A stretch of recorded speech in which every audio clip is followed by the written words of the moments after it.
Hello all and welcome back to the Invictus stream. My name is Harlan and I'm here to give you a little first impressions video on a game that just came out yesterday on Steam, and it's called Afterfall Reconquest. I know nothing about it other than the fact that it is episodic, because the current one that we're looking at is episode 1. So again, I know absolutely nothing about it. I've done as much as come to this main menu. Ooh, that's cool. Look at the options, change the video back from 640 up to my native resolution, and that's as far as I've gotten. So I think it is a story game, because typically these episodic games tend to be those story-driven games. So I don't know how interesting this will end up being, but hopefully I won't talk through too much of it. Homo sapiens. Okay. For centuries, stubbornly trying to eradicate themselves. Even atom was not enough. Finally, they found something capable of granting their wish. There is something peculiar about them. After each disaster they cause, they unite and try with great effort and determination to rebuild what was just destroyed. But this time was different. This time, they have created something capable of breaking the cycle.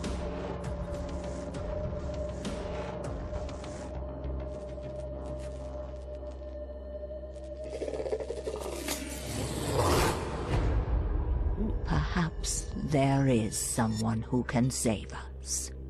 Perhaps we are worthy of saving. Very cool. Okay. Well, again, with every game I seem to look at, I totally dig the art style. It reminds me very much of Sin City, actually, to be honest. A little Sin City and something else I can't place my finger on right now. Oh, we're ready to kill. Oh, that's a view you're not seeing very often. I know who you are. And these are not who you should be after. What are you doing here? I mean, what are you really doing here? I've been hunting a mutant. A rather slippery one. Oh, first 2 sentences and it already sounds like an excuse. So you didn't catch him. But what are you doing here? Listen, it's a long story. Will you just... The mutant slipped away one time too many. It just wasn't worth it. I've decided to return where I came from. That's a little cheesier than I expected. That one sounded like a dude just recording it in his basement. Reaper, we could use your help at the gate. It's been some time since they came so close, and we're not exactly prepared. Don't make me ask you twice. Just go there and do your job, son. The main narrator, the female, she sounds pretty cool, but... Now, traditionally I start these games off recording my all-new impressions, but there was a few things about this game that I had no idea how to do, so I had to try it out a little bit first. And basically what I gather is you're this character, this Reaper guy, in a kind of a barren future wasteland of, what was once... I'm guessing some major city, like Los Angeles or New York. They're always set in Los Angeles or New York, let's be honest. Yeah, so, I mean, it's a very story-driven game. It seems to be. I can't say the story is all that intriguing. So yeah, I wanted to play a little bit and let you guys see what the game is like. So far in this game, I took on a side quest to go into a tunnel. I killed some baddies, but other than that, I really have not explored much of this world. I gotta say, the cutscenes are done... Oh, I hear something. In a really cool art style. Seems to be the theme of all my games, doesn't it? Love the art style. Something that looks really cool. And this game has it. I mean, it's a little city-ish. It's a little mix of... I can't remember that name. There was a black and white fighting game that had a lot of blood in it. And I think it was released on the Wii. I think I played it on Wii. And it kind of reminds me a little bit of that, a little bit of Fallout. And I guess after playing this for about 20 minutes or so, I guess that would be my first major note. Not necessarily a gripe or a concern, but my first major note on a game like this is that it is very similar to a few games that already exist. Is that a bad thing? No. I mean, when games are doing something new... I'm gonna shotgun these guys. Something new is always fun and appreciated, but you know what? Sometimes we like something familiar, something that we've already experienced. And this would probably be a case of a few things that you might be a fan of already, such as Fallout, and stylistically we're looking at, you know, Sin City or comic booky. Post-apocalyptic genre is one that we've seen a lot lately with, again, Fallout and Wasteland 2 and things like that. I mean, I don't think we'll ever see the end of post-apocalyptic games. But that's not necessarily a bad thing. You know, if we like things enough... Ooh, keep doing that. The shift key in this game is that little shotgun rocket fiery thing, so every time I try to run... I'm not a fan of this. Every time you run, it does this little shaky screen thing like they did in Gears of War, which is fine. It's not a big issue, especially in a game like Gears of War when the cover system is so pivotal to the gameplay. I always pictured Gears of War, you know, these guys were like hoofing it across the battlefield while bullets are flying, so it kind of made sense with the shaky. This, not so much, it's more just annoying, especially because this guy goes pretty damn slow everywhere. The world's a bit of an open world, more so now since I left that little tunnel area that I was telling you about. But it still feels pretty linear for a great deal of it. I would say my only major issue with this game so far, and I do have one issue, is that every major cutscene is, again, stylistically it's awesome. They're all drawn and the animation is really cool, but they're also narrated, and it's this girl and this guy, and the girl's narration is great. She sounds really cool. But the guy, which is actually the main character we're playing, is just, oh god.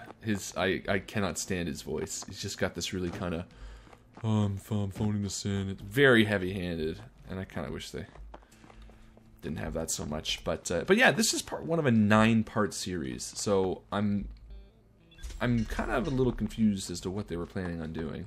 Is this where I came out? This might have been where I came out. I came out through an elevator shaft. I don't actually really know where I'm going, to be honest. Lake Mine. I mean, it's got a bit of an upgrade system. I ended up upgrading my arm. I have an arm, as you can see, the left arm there is that red patch on the top. And it has a needle, and that's what's firing the shotgun blast.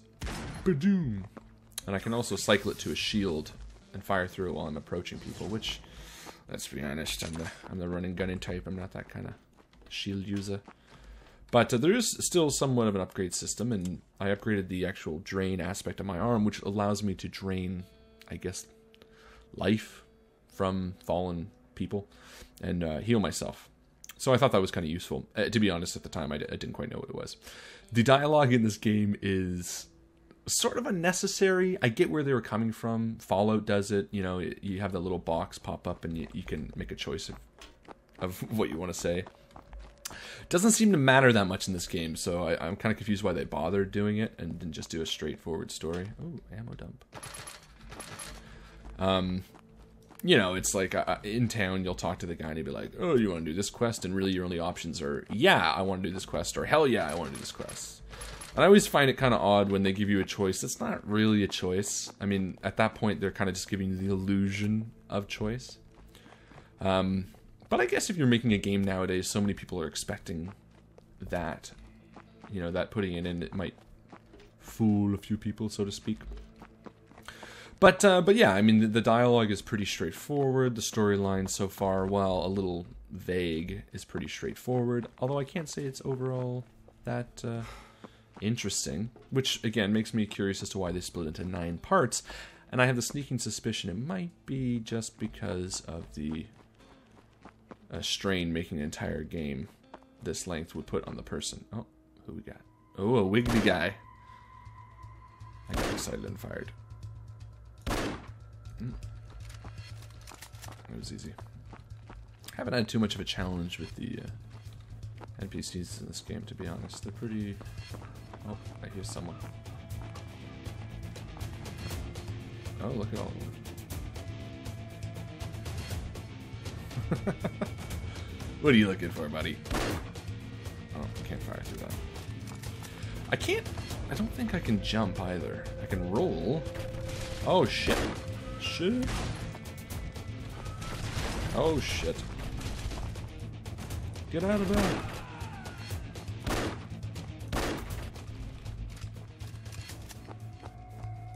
Oh.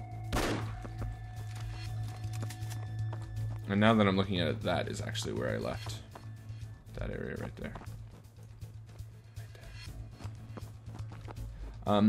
Yeah, I mean, the enemies are not that difficult, but you die really quickly when you get hit.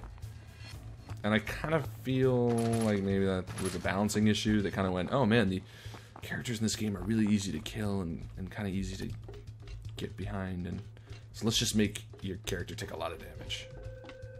Yeah, that's where I came out of, I'm pretty sure. So maybe this is the area I'm supposed to go to. That was luck. That was not skill.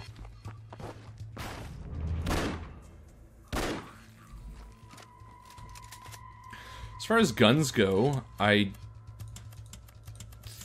apparently have 3. I don't quite see how I switch them. It's not mouse wheel. Could be numbers. It's numbers. Oh shit. Oh my god. I'm gonna die. I hear someone else. Oh my god. This is like an area. Ah, frack. This is kind of an example of the art style I was talking about. The cutscenes are all done with this really cool brush-strokey... I gotta say, and I love this moving sky. And then I get back to the game, and again, it started off with an opening cinematic, and I looked at this, and I was like, wow, that's really cool, and blah, blah, blah, blah, blah, and then got into the game, and kind of let down a little bit. Oh, I keep doing this. I keep accidentally trying to run and charging out my gun, but in this case... Oh. Kill the anarchist! Oh, he's gone. That's another thing I found. A lot of glitches. Again, you know, I'm pretty positive this is an indie developer. I mean, put it this way: there's no way this is any major studio. It was published by something like Nicolas Studios or something. It's just the guy's name, so I'm pretty sure it's probably a very small studio or just a solo project, and that's fine. I mean, these things are not, we're not expecting AAA quality, and I'm totally fine with that. But there are a few things that I feel like are kind of obvious. I mean, there are a lot of spelling mistakes in the early game. Just little things like the word what written W-A-H-T. And, you know, things like that are mistakes, and I forgive them immediately when I see them. I'm like, it's no big deal. But then when you see a few of them, and they're kind of one after the other, I start going, alright, well, maybe these guys are just trying to push this out, or maybe they didn't really care, or more than likely they're just not English speaking. Die. So, I mean, overall, my first thoughts are typical. It's a straightforward game. It's not really anything crazy innovative. I'm confused why they're doing the part, like the 9 parts. I kind of feel like it's just convenience.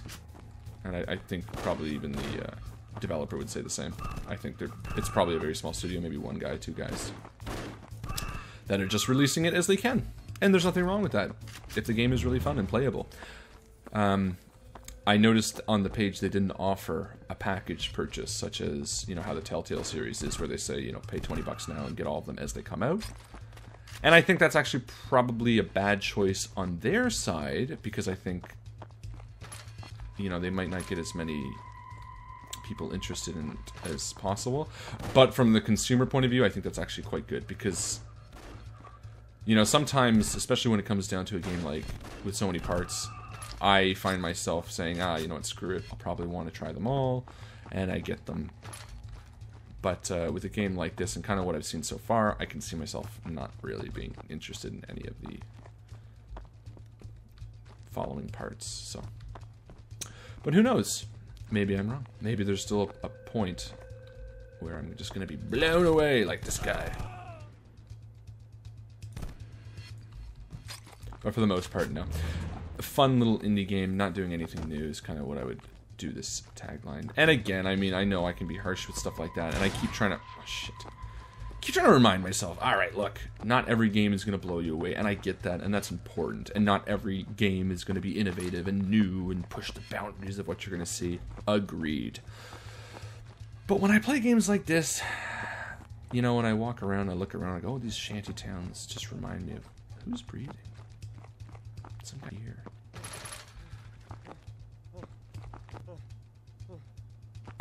What?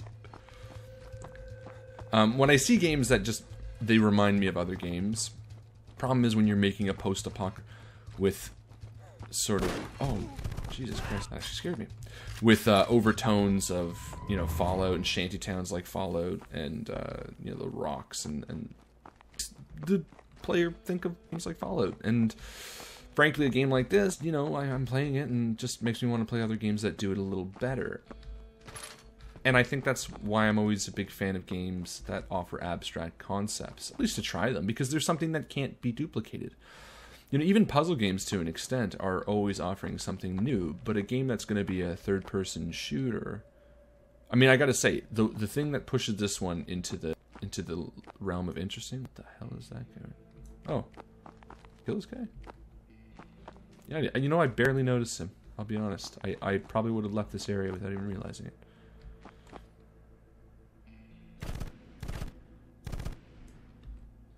Okay.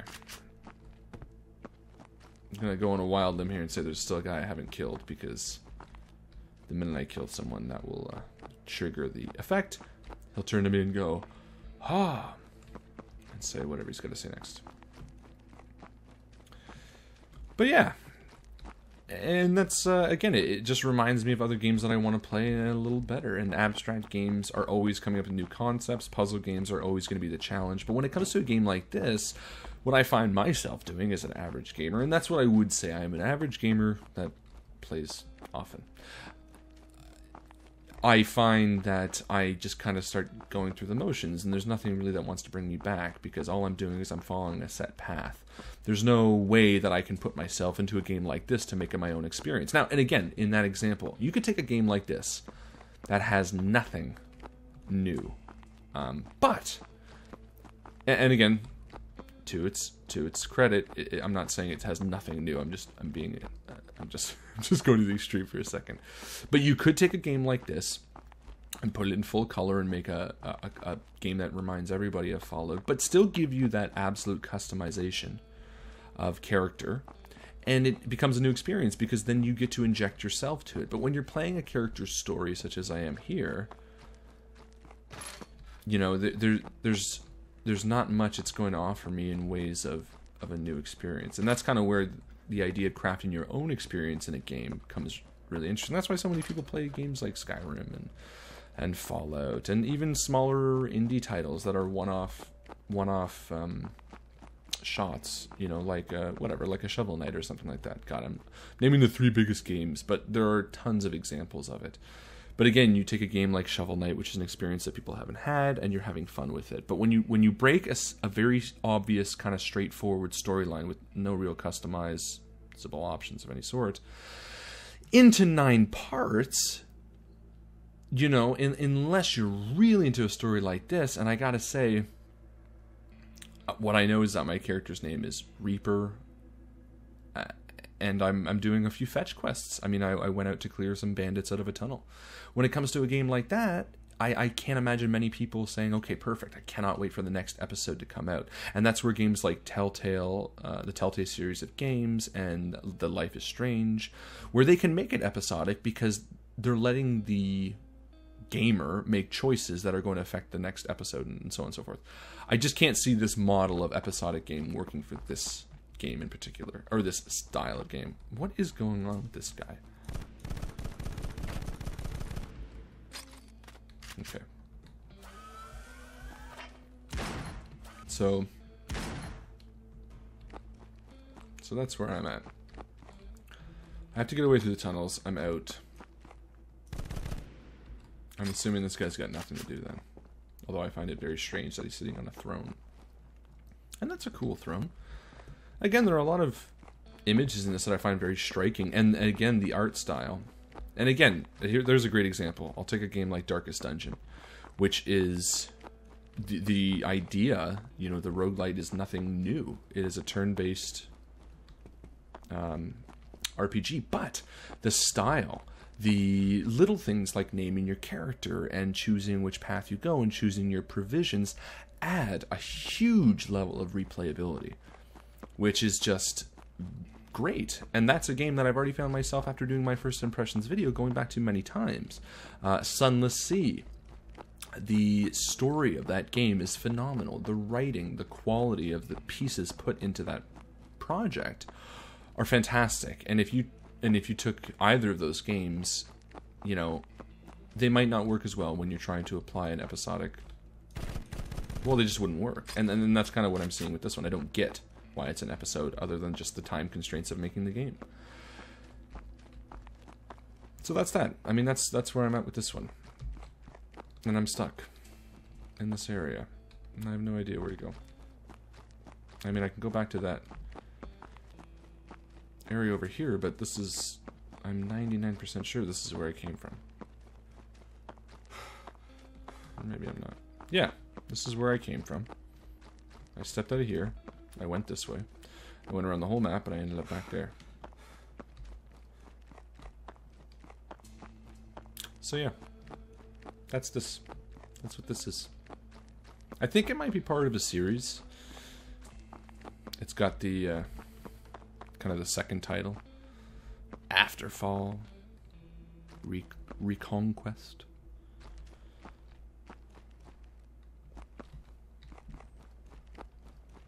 So that's what this is. Those are my thoughts on it. So take a look if you'd like.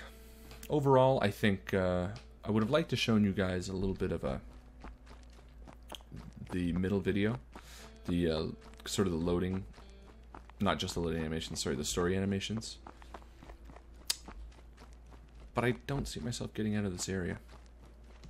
And we're getting creatures popping back in. So I'm pretty sure this is the guy I killed at the start of this episode. Yeah.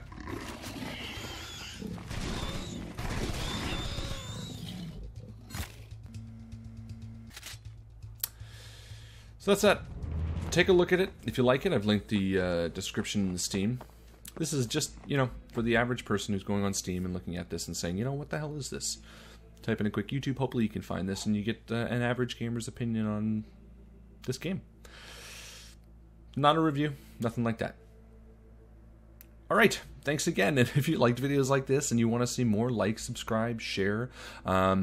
You know, games that I find interesting, I'm going to do a little first impressions video on, for the exact reason that before I purchased this one, I did a quick search and wanted to see if anyone else had any first impressions on. So, if you have any questions or comments, leave us a comment. Thank you so much, and cheers.